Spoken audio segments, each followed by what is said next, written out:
Okay, looks like we're sitting at 0.50 for first runnings on the first mash. We're going to get up to our strike water volume, and then we're going to mash in the second set of grains. All right, we're about to sparge, but really get back up to strike temp volume, which is 5.41 gallons. Right now we have 17 liters, and we need to get to 20 and a half or so. And so we're going to sparge, get back up to strike volume with probably about a gallon to a gallon and a half. We're going to pull off these grains, dump them, put the malt pipe back in, and we're going to mash in with the second round of grains for 90 minutes.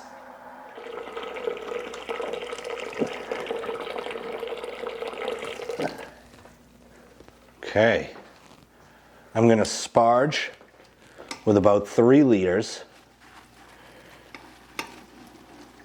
to get us back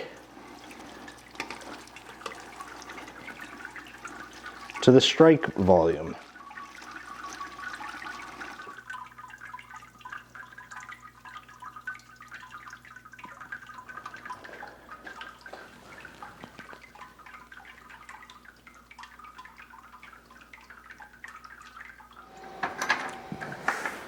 Okay, I just took another gravity sample to see where we're at, back up to strike volume. And now we're going to mash in the second round of grains. This is the reiterative mash.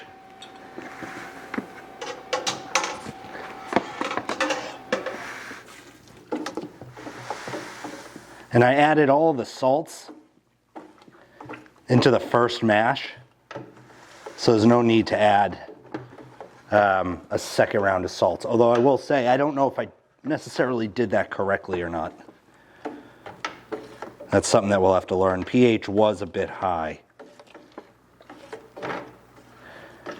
Yeah.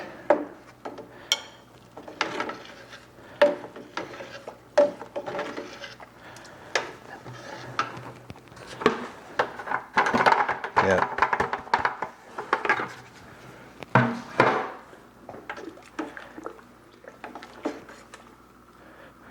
Okay, very similar to the first. We're going to let this sit for 10 minutes, and then we're going to start up recirculation. Okay, we're done with the reiterative mash on the Dark Strong Ale, and we're going to pull up the malt pipe and get ready to sparge.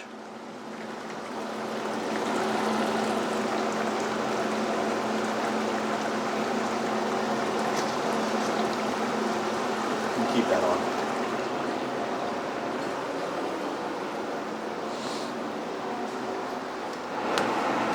Okay, we're hitting the hot break now. Mixing this up, we're going to start the 60-minute timer. We have no 60-minute addition.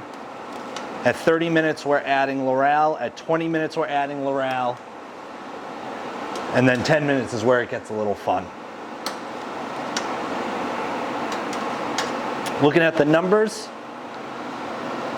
our technical first runnings, before we added our sparge water, was 1.095. Bang. Awesome. So now that this is boiling, I'm going to take a gravity sample, get the timer going, and we'll have an idea where we're at for pre-boil.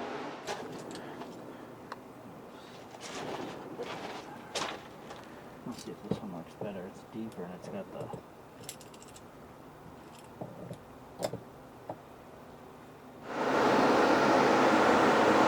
All right, I think there's 10 minutes left in the boil.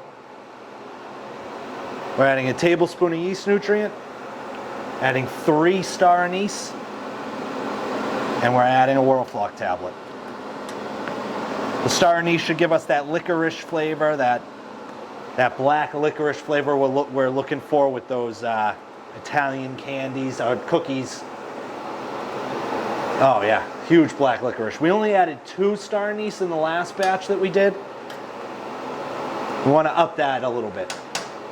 We got about 10 minutes left. I think that's it for additions. And then we're going to cool this puppy down and take a gravity reading.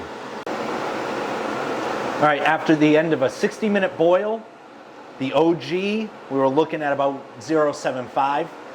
We're shooting for like 0.84, 0.85, so we decided to extend the boil by a half hour. We would rather get alcohol than yield. Yep. Right now, the yield is sitting at just under 24 liters. So we're not really losing a ton, but it'll be interesting to see what ends up going into the fermenter. I'm gonna take a sample, we're gonna cool it down, and just see where we're at. All right, so we're gonna transfer, but first I need you to know, Brandon just paused live TV instead of muting it. Yeah. As if we need to watch what's going on every second. Listen, don't worry about it. We're getting ready to record. He hit pause on the game instead of mute. So it's not even as though I can talk to you and watch the game. The ref has his hand up right now and it's paused. This is true. Wild move. I'm gonna transfer this beer now.